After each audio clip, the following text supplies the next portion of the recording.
Yo! Au menu du jour, je vous propose un type de vidéo que j'apprécie particulièrement, à savoir qu'est-ce qu'il y a dans mon sac. Les versions FPV.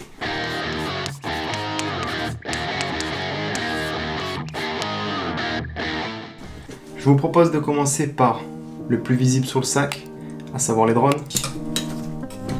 On est ici sur un Titan XL5 HD de chez eFlight. C'est un drone à destination plus pour les débutants, mais qui pourra également convenir parfaitement aux plus confirmés. En vol, il est très stable, ce qui en fait un drone parfait pour faire du cinématique. Concernant sa configuration, on est sur la version 6S.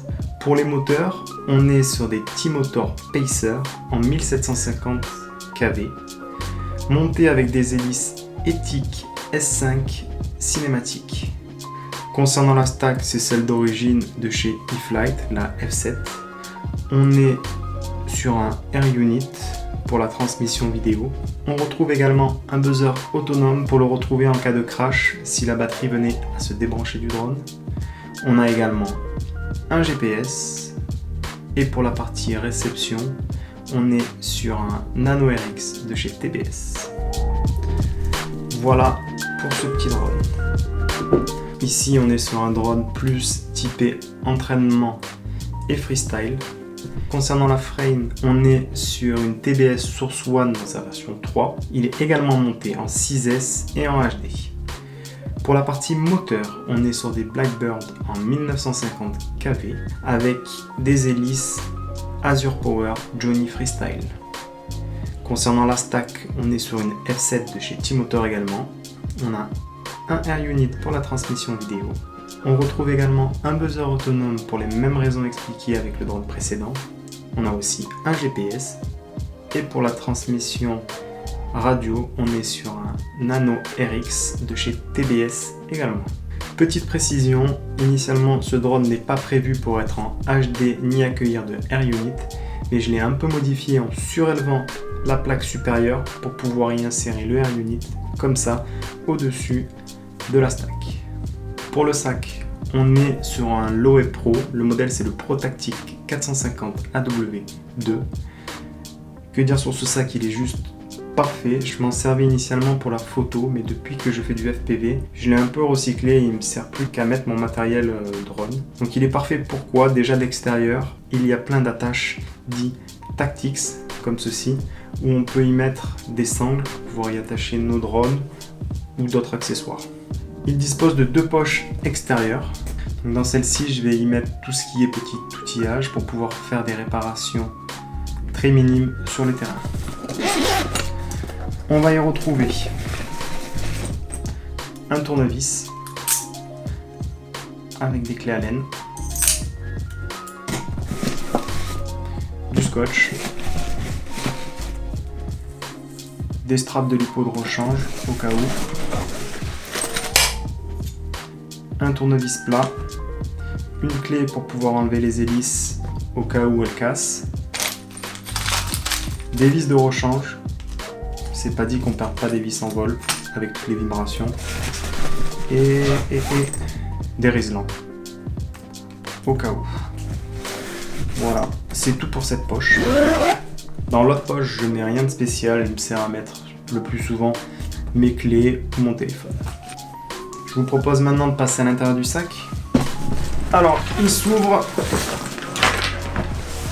comme la plupart des sacs photo par derrière.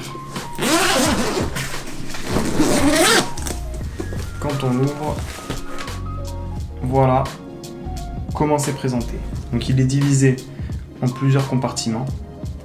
On va commencer par ce compartiment. C'est généralement ici que j'y mets mes GoPro et tout mon matériel pour filmer.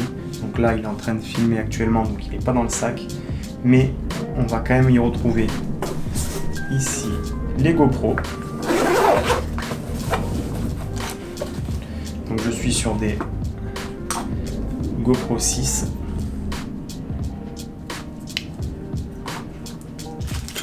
Pour accompagner les GoPro, on a des filtres ND de la marque Newer. Il se présente comme ça. Ça va de ND4 à ND32 si je dis pas de bêtises. Très pratique pour obtenir la meilleure qualité des GoPro. C'est même indispensable. Dans ce compartiment maintenant, on y retrouve une petite boîte où je mets les antennes pour le Titan. On a également les LiPo, donc là une 4S pour alimenter le masque. Et généralement j'emmène 4 à 8 batteries pour les drones. Donc ici on est sur du 6S en 1350 ampères. Voilà, là j'en ai 4. C'est tout pour ce compartiment.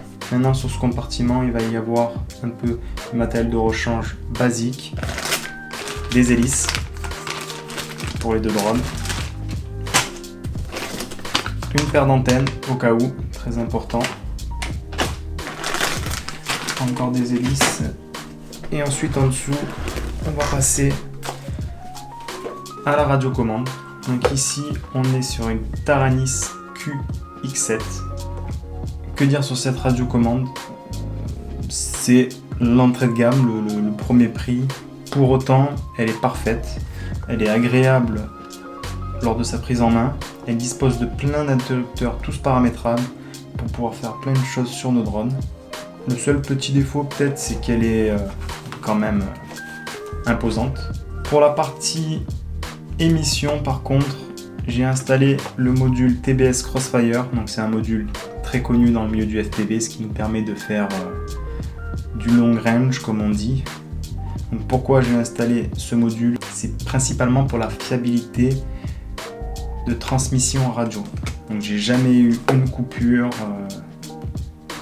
Bref, je recommande le petit combo, il est parfait. Peut-être que je vais passer sur un modèle un peu plus compact pour pouvoir faire un peu de place dans mon sac, mais en tout cas cette radiocommande elle est juste parfaite pour débuter, et on peut aussi la connecter à l'ordinateur pour pouvoir faire du simulateur. Ici dans cette poche on retrouve l'antenne du Crossfire que je viens de vous montrer. Donc c'est les modèles Immortal T. Et dans le dernier compartiment, le plus important, le masque. Donc comme on a dit au début de la vidéo, je suis en HD. Donc il s'agit des DJI FPV première version que j'ai un peu amélioré par rapport à l'origine. À savoir que je ne suis plus sur les antennes d'origine, mais j'ai installé le Crystal Patch de chez eFly. Donc c'est un patch ici antenne avec deux petites antennes ici. J'ai également changé le strap d'origine. Celui-ci est bien plus confortable. Il serre un peu plus la tête et on peut mettre les lunettes plus facilement sur la tête quand on regarde pas à l'intérieur. Ce qui était compliqué avec le strap d'origine pour moi. Et j'ai également changé la mousse par rapport à celle d'origine, qui vient de chez DJI aussi. Je sais pas pourquoi ils la mettent pas d'origine, mais en tout cas celle-ci est plus épaisse et un peu plus confortable. Donc voilà, c'en est tout pour mon sac, pour ma configuration de sac. Alors ici, pour précision, on est sur un sac qui me permet de partir une demi-journée à une journée maximum. Je le prends généralement quand on part balader, comme ça j'ai mon drone avec moi, ma caméra, ça me permet de filmer quelques plans, mais il n'est pas du tout adapté pour des séjours un peu plus longs. À savoir qu'on n'a pas parlé ici de chargeur, chargeur de LiPo, chargeur de radiocommande, ni de pièces de rechange un peu plus poussées, un peu plus techniques, telles que les stacks de rechange, les bras de rechange, fer à souder. Mais voilà, c'est le matériel que je vais prendre en plus lorsque j'effectue des séjours un peu plus longs pour pouvoir faire des réparations en cas de panne ou de crash, et pas rester avec un drone cassé et ne plus pouvoir voler. Voilà, c'en est fini pour cette vidéo, j'espère que vous avez apprécié. C'est un genre de format que j'aime beaucoup, c'est très inspirant aussi de voir un peu ce que font les autres, ce que prennent les autres. Ça permet d'améliorer au fur et à mesure notre setup. En tout cas, si vous avez des questions sur mon matériel FPV ou mon matériel en général. N'hésitez pas à me poser des questions en commentaire, je me ferai un plaisir d'y répondre. Et moi, je vous dis à la prochaine vidéo. Bye!